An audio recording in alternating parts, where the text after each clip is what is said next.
ನನ್ನೆಲ್ಲ ಪ್ರೀತಿಯ ವಿದ್ಯಾರ್ಥಿಗಳೇ, ಸ್ಪರ್ಧಾಕಾಂಕ್ಷಿಗಳೇ, ಜ್ಞಾನಾಕಾಂಕ್ಷಿಗಳೇ, ಪ್ರಶಿಕ್ಷಣಾರ್ಥಿಗಳೇ, ನಿಮ್ಮೊಂದಿಗೆ ಹಂಚಿಕೊಳ್ಳಲು ತಂದಿರುವಂಥ ವಿಷಯ ವಸ್ತು ಗುಪ್ತ ಸಾಮ್ರಾಜ್ಯ ಸ್ಪರ್ಧಾತ್ಮಕ ಪರೀಕ್ಷೆಗೆ ಉಪಯುಕ್ತ ಪ್ರಶ್ನೆ ಈ ಪಾಠದಿಂದ ಬಂದು ಹೋಗಿವೆ. ನಾನಿಲ್ಲಿ 1 ಅಂಕದ ಪ್ರಶ್ನೆಗಳಿಗೆ ಕೀ ಆನ್ಸರ್ ಹೇಳ್ತಾ ವಿಸ್ತೃತ ಆನ್ಸರನ್ನು ಕೂಡ ನಾನು ನಿಮಗೆ ನೀಡ್ತಾ ಇದ್ದೇನೆ. ಗುಪ್ತ ಸಾಮ್ರಾಜ್ಯದ ಈ ರಾಜನು ಅಶ್ವಮೇಧ ಯಾಗವನ್ನು ಮಾಡಿದನು. ಆಪ್ಷನ್ಸ್ 4 ಇದ್ದಾವೆ. ಒಂದನೇದು ಮೊದಲನೇ ಚಂದ್ರಗುಪ್ತ, ಇಮ್ಮಡಿ ಚಂದ್ರಗುಪ್ತ, ಸಮುದ್ರಗುಪ್ತ, ಕುಮಾರಗುಪ್ತ. Option C Samudragupta. ಈಗ ಸಮುದ್ರಗುಪ್ತನ ಬಗ್ಗೆ ಒಂದಿಷ್ಟು ಮಾಹಿತಿ. ಸಮುದ್ರಗುಪ್ತನ ಸಾಧನೆಗಳನ್ನು ವಿವರಿಸುವ ಅಲಹಾಬಾದ್ ಶಾಸನವನ್ನು ಅಶೋಕನು ಮೆಹರೌಲಿ ಸ್ತಂಭದ ಮೇಲೆಯೇ ಕೆತ್ತಲಾಗಿದೆ. ಇದನ್ನು ಈತನ ಆಸ್ಥಾನದ ಜೈನ ಕವಿಯಾದ ಹರಿಸೇನನು ಸಂಸ್ಕೃತ ಭಾಷೆಯಲ್ಲಿ ರಚಿಸಿದ್ದಾನೆ. ಭಾರತದ ಬಹುಭಾಗವು ಇವನ ಕಾಲದಲ್ಲಿ ಗುಪ್ತರ ಆಳ್ವಿಕೆಗೆ ಒಳಪಟ್ಟಿತು. ಇವನ ಅಶ್ವಮೇಧ ಯಾಗವು ಮರುಕಳಿಸಿದ ವೈದಿಕ ವಿಧಿವಿಧಾನಗಳನ್ನು ನೆನಪಿಸುತ್ತದೆ. ನಳಂದ ವಿಶ್ವವಿದ್ಯಾಲಯವನ್ನು ಗುಪ್ತರ ಈ ದೊರೆ ಪ್ರಾರಂಭಿಸಿದ. ಅಂದರೆ ಯಾವ ದೊರೆ ಪ್ರಾರಂಭಿಸಿದ ಅಂತ. 2ನೇ Chandragupta option A, option B Samudragupta, option C Narasimhagupta, option D 1ನೇ ಚಂದ್ರಗುಪ್ತ. ಸರಿಯಾದ ಉತ್ತರ ಆಪ್ಷನ್ ಬಿ ಸಮುದ್ರಗುಪ್ತ. ನಳಂದ ವಿಶ್ವವಿದ್ಯಾಲಯ ಪ್ರಾಚೀನ ವಿದ್ಯಾಲಯದ ನೆಲೆಯಾಗಿ ಪ್ರಸಿದ್ಧಿಯನ್ನು ಹೊಂದಿದೆ. ಬುದ್ಧನು ನಳಂದಕ್ಕೆ ಭೇಟಿ ನೀಡಿದ್ದನು. ಹರ್ಷವರ್ಧನನು 25 ಮೀಟರ್ ಎತ್ತರದ ಕಂಚಿನ ಪ್ರತಿಮೆಯನ್ನು ನಳಂದಕ್ಕೆ ಕಾಣಿಕೆ ನೀಡಿದನೆಂಬ ಉಲ್ಲೇಖವಿದೆ. ಕುಮಾರಗುಪ್ತನು ಇಲ್ಲಿ ಲಲಿತ ಕಲಾಶಾಲೆಯೊಂದಕ್ಕೆ ಕೊಡುಗೆಯನ್ನು ನೀಡಿದ್ದನು. ಮುಂದಿನ ಪ್ರಶ್ನೆ, ಗುಪ್ತರ ಈ ದೊರೆಯು ವಿಕ್ರಮಾದಿತ್ಯ ಎಂಬ ಬಿರುದನ್ನು ಪಡೆದಿದ್ದನು. ಅಂದರೆ ಗುಪ್ತರು ಯಾವ ದೊರೆ ವಿಕ್ರಮಾದಿತ್ಯ ಎಂಬ ಬಿರುದನ್ನು ಪಡೆದಿದ್ದ ಅಂತ. ಆಪ್ಷನ್ ಎ ಶ್ರೀಗುಪ್ತ, ಬಿ 2ನೇ ಚಂದ್ರಗುಪ್ತ, ಸಿ 1ನೇ ಚಂದ್ರಗುಪ್ತ, ಡಿ ಕುಮಾರಗುಪ್ತ. ಸರಿಯಾದ ಉತ್ತರ ಬಿ 2ನೇ ಚಂದ್ರಗುಪ್ತ. ಸಮುದ್ರಗುಪ್ತನ ಸಾಮ್ರಾಜ್ಯವನ್ನು 2ನೇ ಚಂದ್ರಗುಪ್ತನು ಮತ್ತಷ್ಟು ವಿಸ್ತರಿಸಿ ಸ್ಥಿರತೆಯನ್ನು ತಂದನು. ಇವನು ಶಕರನ್ನು ಸೋಲಿಸಿ ಪಶ್ಚಿಮ ಭಾರತವನ್ನು ಗುಪ್ತರ ಸಾಮ್ರಾಜ್ಯಕ್ಕೆ ಸೇರಿಸಿಕೊಂಡನು. ಭಾರತದ ಅನೇಕ ರಾಜಮನೆತನಗಳೊಂದಿಗೆ ಈತನ ಮದುವೆ ಮೂಲಕ ಸಂಬಂಧವನ್ನು ಬೆಳೆಸಿ ಪ್ರಭಾವಿಯಾಗಿ ವಿಕ್ರಮಾದಿತ್ಯನೆಂಬ ಬಿರುದನ್ನು ಪಡೆದನು. ಪಂಚಸಿದ್ಧಾಂತಿಕ ಎಂಬ ಖಗೋಳಶಾಸ್ತ್ರ ಗ್ರಂಥಕರ್ತೃ ಯಾರು? Option A Varahamihira, B Aryabhata, C Vagbhata, D Kapila. ಸರಿಯಾದ ಉತ್ತರ ಆಪ್ಷನ್ ಎ ವರಹಮಿಹಿರ. ವರಹಮಿಹಿರ ಪ್ರಖ್ಯಾತ ಖಗೋಳಶಾಸ್ತ್ರಜ್ಞನಾಗಿದ್ದನು. ಪಂಚಸಿದ್ಧಾಂತಿಕ ಎಂಬ ಖಗೋಳಶಾಸ್ತ್ರದ ಗ್ರಂಥವನ್ನು ರಚಿಸಿದನು. ಬೃಹತ್ ಸಂಹಿತ, ಬೃಹತ್ ಜಾತಕ, ಲಘುಜಾತಕ ಎಂಬ ಗ್ರಂಥಗಳನ್ನು ಇವನು ರಚಿಸಿದ್ದಾನೆ. ಖಗೋಳಶಾಸ್ತ್ರ, ಜ್ಯೋತಿಷ್ಯ, ಭೂಗೋಳ, ಹವಾಮಾನ ಮುಂತಾದ ಕ್ಷೇತ್ರಗಳಲ್ಲಿ ವಿದ್ವಾಂಸನು ಕೂಡ ಆಗಿದ್ದನು. ಅಣುವು ಪರಮಾಣುವಿನಿಂದ ಕೂಡಿದೆ ಎಂದು ಪ್ರತಿಪಾದಿಸಿದ ಪ್ರಾಚೀನ ಭಾರತೀಯ ವಿಜ್ಞಾನಿ ಯಾರು? Option A Kapila, option B Dhanvantari, option C Sushruta, option D ತಾಮ್ರ. ಇದಕ್ಕೆ ಸರಿಯಾದ ಉತ್ತರ ಆಪ್ಷನ್ ಸಿ ಕಬ್ಬಿಣ. ದೆಹಲಿಯ ಕುತುಬ್ ಮಿನಾರ್ ಬಳಿ ಇರುವ ಮೆಹರೌಲಿಯಲ್ಲಿರುವ ಕಬ್ಬಿಣ ಸ್ತಂಭ 23 ಅಡಿ ಹಾಗೂ 8 ಅಂಗುಲ ಉದ್ದವಿದ್ದು 6000 ಕಿಲೋಗ್ರಾಂ ತೂಕ ಇದೆ. ಇದು ಅಂದಿನ ತಾಂತ್ರಿಕ ಸಾಧನೆಗೆ ಸಾಕ್ಷಿ. ಇದು ಇಂದಿಗೂ ತುಕ್ಕು ಹಿಡಿಯದೆ ನಿಂತಿದೆ. ಆಗಿನ ಕಾಲದಲ್ಲಿಯೇ ಅಂತಹ ಒಳ್ಳೆಯ ಗುಣಮಟ್ಟದ ಕಬ್ಬಿಣವನ್ನು ತಯಾರಿಸುವ ಕಲೆಯನ್ನು ನಮ್ಮ ಭಾರತ ತಿಳಿದಿದ್ದರು ಎಂಬುದು ನಮಗೆ ಹೆಮ್ಮೆಯ ವಿಷಯ. ವೈದ್ಯಶಾಸ್ತ್ರದ ಪಿತಾಮಹ ಯಾರು? ಭಾರತೀಯ ವೈದ್ಯಶಾಸ್ತ್ರೀಯ ಪಿತಾಮಹ ಯಾರು? Option A Bhaskara, B Sushruta, C Dhanvantari, D Charaka. Option C Dhanvantari. Dhanvantari ವೈದ್ಯಕೀಯ ಕ್ಷೇತ್ರದಲ್ಲಿ ಪ್ರಸಿದ್ಧ ವಿದ್ವಾಂಸನಾಗಿದ್ದನು. ಇವನು ಆಯುರ್ವೇದ ಶಾಸ್ತ್ರದ ತಜ್ಞನಾಗಿದ್ದನು. ಭಾರತದ ವೈದ್ಯಶಾಸ್ತ್ರದ ಪಿತಾಮಹ. ಆಯುರ್ವೇದ ನಿಘಂಟನ್ನು ವೈದ್ಯಶಾಸ್ತ್ರಕ್ಕೆ ಕೊಡುಗೆಯಾಗಿ ನೀಡಿದನು. ಹಾಗಾಗಿ ಗುಪ್ತ ವಂಶ ಸ್ಥಾಪಕ ಯಾರು? ನಾನು ಮೊದಲನೇ ಪ್ರಶ್ನೆಗೆ ಬರಬೇಕಾಗಿತ್ತು. ಆಪ್ಷನ್ ಎ ಮೊದಲನೇ Chandragupta, option B Samudragupta, option C Sri Gupta, option D ಎರಡನೇ ಚಂದ್ರಗುಪ್ತ. ಸರಿಯಾದ ಉತ್ತರ ಆಪ್ಷನ್ ಸಿ ಶ್ರೀಗುಪ್ತ. ಆತ್ಮೀಯರೇ, ನನಗೆ ನೋಟ್ ಮಾಡಿ ಬರೆದಿಟ್ಕೊಳ್ಬೇಕು. ಕೇಳ್ತಾ ಹೋದರೆ ಉಪಯೋಗ ಆಗೋದಿಲ್ಲ. ನೋಟ್ ಮಾಡಿ ಇಟ್ಕೊಂಡ್ರೆ ಮೆದುಳಿಗೆ ಬರುತ್ತೆ. ಮಗಧ ಪ್ರದೇಶದಿಂದ ತಮ್ಮ ನೆಲೆಯನ್ನು ಕಂಡುಕೊಂಡ ಗುಪ್ತ ಸಾಮ್ರಾಜ್ಯ ಸ್ಥಾಪಕ ಶ್ರೀಗುಪ್ತ.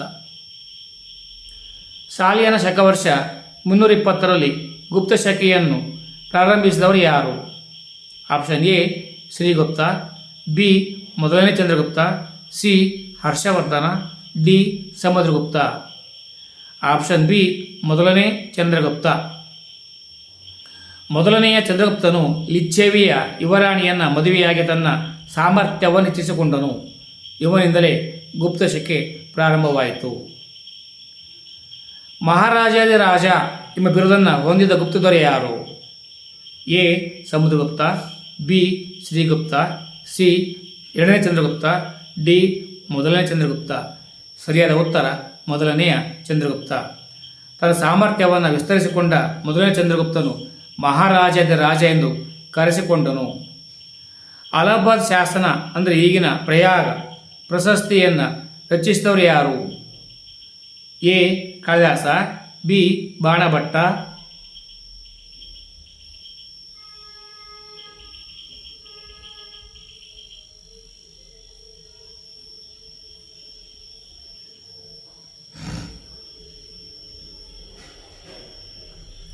ಸಮುದ್ರಗುಪ್ತನ ಅಶ್ವಮೇಧ ಯಾಗವು ಏನನ್ನು ನೆನಪಿಸುತ್ತದೆ? ಬೌದ್ಧ ಧರ್ಮದ ಪ್ರಸಾರವನ್ನು, ಜೈನ ಧರ್ಮದ ತತ್ವಗಳನ್ನು, ಮರುಕಳಿಸಿದ ವೈದಿಕ ವಿಧಿವಿಧಾನಗಳನ್ನು, ಪಾಶ್ಚಾತ್ಯ ಸಂಸ್ಕೃತಿಯನ್ನು. ಇಲ್ಲಿ ಸರಿಯಾದ ಉತ್ತರ ಆಪ್ಷನ್ ಸಿ ಮರುಕಳಿಸಿದ ವೈದಿಕ ವಿಧಿವಿಧಾನಗಳನ್ನು. ಸಮುದ್ರಗುಪ್ತನು ಅಶ್ವಮೇಧ ಯಾಗವನ್ನು ಮಾಡಿದ್ದು ಇದು ಮರುಕಳಿಸಿದ ವೈದಿಕ ವಿಧಿವಿಧಾನಗಳನ್ನು ನೆನಪಿಗೆ ತರುತ್ತದೆ. ಕಾಳಿದಾಸನು ರಘುವಂಶ ಮತ್ತು ಕುಮಾರ ಸಂಭವ ಯಾವ ಪ್ರಕಾರದ ಕೃತಿಗಳಾಗಿವೆ? ಇದು ಖಂಡಕಾವ್ಯಗಳೋ ಅಥವಾ ಮಹಾಕಾವ್ಯಗಳೋ, ನಾಟಕಗಳೋ, ಕಥಾ ಸಂಕಲನಗಳೋ? ಸರಿಯಾದ ಉತ್ತರ ಮಹಾಕಾವ್ಯಗಳು. ಮೇಘದೂತ ಮತ್ತು ಋತುಸಂಹಾರ ಖಂಡಕಾವ್ಯಗಳಾಗಿದ್ದರೆ ರಘುವಂಶ ಮತ್ತು ಕುಮಾರ ಸಂಭವ ಮಹಾಕಾವ್ಯಗಳಾಗಿವೆ. ಅಭಿಜ್ಞಾನ ಶಾಕುಂತಲ ನಾಟಕದಲ್ಲಿ ದೂರ್ವಾಸರ ಶಾಪದ ಪ್ರಕಾರ ದುಷ್ಯಂತನ ನೆನಪನ್ನು ಮರುಕಳಿಸುವ ವಸ್ತು ಯಾವುದು? ಮುತ್ತಿನ ಹಾರ, ಬಳೆ, ಉಂಗುರ, ಕಿರೀಟ. ಇಲ್ಲಿ ಸರಿಯಾದ ಉತ್ತರ ಉಂಗುರ. ದುಷ್ಯಂತನು ಶಕುಂತಲೆಗೆ ಕೊಟ್ಟಿದ್ದ ಉಂಗುರವನ್ನು ಕಂಡ ಬಳಿಕ ಅವರಿಗೆ ನೆನಪು ಮರುಕಳಿಸುತ್ತದೆ ಎಂದು ಮುನಿಗಳು ಸೂಚಿಸಿದ್ದಾರೆ. ಅಭಿಜ್ಞಾನ ಶಾಕುಂತಲ ನಾಟಕದಲ್ಲಿ ದುಷ್ಯಂತ ಮತ್ತು ಶಕುಂತಲೆಯ ಮಗನ ಹೆಸರೇನು? ಭರತ ಅಥವಾ ಸರ್ವದಮನ, ಲಕ್ಷ್ಮಣ, ಲವ, ಕುಶ. ಇಲ್ಲಿ ಸರಿಯಾದ ಉತ್ತರ ಭರತ. ದುಷ್ಯಂತನು ಮರೀಚರ ಆಶ್ರಮದಲ್ಲಿ ಸಿಂಹದ ಮರಿಗಳ ಜೊತೆ ಆಡುತ್ತಿದ್ದ ತನ್ನ ಮಗ ಸರ್ವದಮನನನ್ನು ಭೇಟಿಯಾಗುತ್ತಾನೆ. ಈಗ ಗುಪ್ತ ಸಾಮ್ರಾಜ್ಯದ ಹಿನ್ನೆಲೆಯ ಬಗ್ಗೆ ತಿಳಿಯೋಣ. ಶತಮಾನಗಳ ರಾಜಕೀಯ ಅನಿಶ್ಚಿತತೆಯ ನಂತರ ಶಾಲಿವಾಹನ ಶಕವರ್ಷ 4ನೇ ಶತಮಾನದಲ್ಲಿ ಗುಪ್ತರ ಸಾಮ್ರಾಜ್ಯ ಉದಯಿಸಿತು. ಗುಪ್ತರ ಮೌರ್ಯರ ನಂತರ ಸಾಮ್ರಾಜ್ಯ ಕಟ್ಟಿದವರು ಗುಪ್ತರು. ಗುಪ್ತ ವಂಶವು ಭಾರತದ ಮಹತ್ವದ ರಾಜಮನೆತನವಾಗಿದೆ. ಮಗಧ ಪ್ರದೇಶದಿಂದ ಇವರು ತಮ್ಮ ನೆಲೆಯನ್ನು ಕಂಡುಕೊಂಡರು. ಶ್ರೀಗುಪ್ತ ಈ ವಂಶದ ಸ್ಥಾಪಕ. ಗುಪ್ತರ ರಾಜಧಾನಿ ಪಾಟಲಿಪುತ್ರವಾಗಿದೆ. ಅವರ ರಾಜ್ಯ ಲಾಂಛನ ಗರುಡ. ಸಂಸ್ಕೃತ ಭಾಷೆ ಅದರಿಂದ ಮೂಡಿದ ಅಪಾರ ಸಾಹಿತ್ಯವು ಈ ಕಾಲದ ಕನ್ನಡಿ. ಮೊದಲನೇ ಚಂದ್ರಗುಪ್ತನ ಸಾಧನೆಗಳು ವಿವರಿಸಿ. ಮೊದಲನೇ ಚಂದ್ರಗುಪ್ತನು ಲಿಚ್ಛವಿಯ ಯುವರಾಣಿಯನ್ನು ಮದುವೆಯಾಗಿ ತನ್ನ ರಾಜ್ಯದ ಸಾಮರ್ಥ್ಯವನ್ನು ಹೆಚ್ಚಿಸಿಕೊಂಡನು. ಇವನಿಂದ ಶಾಲಿವಾಹನ ಶಕವರ್ಷ 320ರಲ್ಲಿ ಗುಪ್ತ ಶಕೆಯು ಪ್ರಾರಂಭವಾಯಿತೆಂದು ಅಭಿಪ್ರಾಯಪಡಲಾಗಿದೆ. ಇವನು ಮಹಾರಾಜ್ಯದ ರಾಜೆಂದು ಕರೆಸಿಕೊಂಡನು. ಸಮುದ್ರಗುಪ್ತನ ಜೀವನವನ್ನು ವಿವರಿಸಿ ಮೊದಲನೇ ಚಂದ್ರಗುಪ್ತನ ನಂತರ ಇವನ ಮಗ ಸಮುದ್ರಗುಪ್ತ ಅಧಿಕಾರಕ್ಕೆ ಬಂದನು. ಹರಿಸೇನನ ರಚಿಸಿದ ಪ್ರಯಾಗ ಪ್ರಶಸ್ತಿಯಿಂದಾಗಿ ಅವನ ಸಾಧನೆಗಳು ಅಮರಗೊಂಡಿವೆ. ಇದು ಸಂಸ್ಕೃತ ಭಾಷೆಯಲ್ಲಿದ್ದು ಅಶೋಕನ ಸ್ತಂಭ ಒಂದರ ಮೇಲೆ ಕೆತ್ತಲಾಗಿದೆ. ಸಮುದ್ರಗುಪ್ತನ ಸಾಧನೆಗಳನ್ನು ವಿವರಿಸುವ ಅಲಹಾಬಾದ್ ಶಾಸನವನ್ನು ಅಶೋಕನ ಮೆಹರೌಲಿ ಸ್ತಂಭದ ಮೇಲೆ ಕೆತ್ತಲಾಗಿದೆ. ಈತನ ಆಸ್ಥಾನದ ಜೈನ ಕವಿಯಾದ ಹರಿಸೇನನು ಸಂಸ್ಕೃತ ಭಾಷೆಯಲ್ಲಿ ರಚಿಸಿದ್ದಾನೆ. ಭಾರತದ ಬಹುಭಾಗವು ಇವನ ಕಾಲದಲ್ಲಿ ಗುಪ್ತರ ಆಳ್ವಿಕೆಗೆ ಒಳಪಟ್ಟಿತ್ತು. ಇವನ ಅಶ್ವಮೇಧ ಯಾಗವು ಮರುಕಳಿಸಿದ ವೈದಿಕ ವಿಧಿವಿಧಾನಗಳನ್ನು ನೆನಪಿಸುತ್ತದೆ. ಸಮುದ್ರಗುಪ್ತನು ಕೇವಲ ಕ್ಷತ್ರಿಯನಷ್ಟೇ ಅಲ್ಲ, ಮಹಾಕವಿಯಾಗಿದ್ದನು ಹಾಗೂ ಸಂಗೀತ ಪ್ರಿಯನೂ ಕೂಡ ಆಗಿದ್ದನು. ಇವನು ಸಂಗೀತದ ಬಗೆಗಿನ ವ್ಯಾಮೋಹವು ಚಿನ್ನದ ನಾಣ್ಯಗಳಲ್ಲಿ ವೀಣೆಯನ್ನು ನುಡಿಸುತ್ತಿರುವುದರ ಚಿತ್ರದ ಮೂಲಕ ನೋಡಬಹುದಾಗಿದೆ. ಇನ್ನು ಇವನ ಸಾಧನೆಗಳನ್ನು ನಾವು ಅರಿಯಬೇಕಾದರೆ ಸಮುದ್ರಗುಪ್ತನು ಮಹಾಪರಾಕ್ರಮಿ. ಅವನ ದಿಗ್ವಿಜಯವನ್ನು ಕುರಿತಾದ ಅಲಹಾಬಾದಿನ ಸ್ತಂಭದ ಮೇಲಿನ ಶಾಸನವೊಂದರ ವಿವರ ನೀಡುತ್ತದೆ. ಈ ಶಾಸನವನ್ನು ಸಮುದ್ರಗುಪ್ತನು ಆಸ್ಥಾನ ಕವಿ ಹರಿಸೇನ ರಚಿಸಿದನು. ಅದರಂತೆ ಸಮುದ್ರಗುಪ್ತನು ಉತ್ತರ ಭಾರತದ 9 ರಾಜರನ್ನು ಸೋಲಿಸಿದನು. ಅವನ ಪ್ರಚಂಡ ಸೈನಿಕ ಶಕ್ತಿಯನ್ನು ಅರಿತು ಅಲ್ಲಿಯೇ ಇನ್ನಿತರ ರಾಜರು ತಾವಾಗಿಯೇ ಶರಣಾದರು.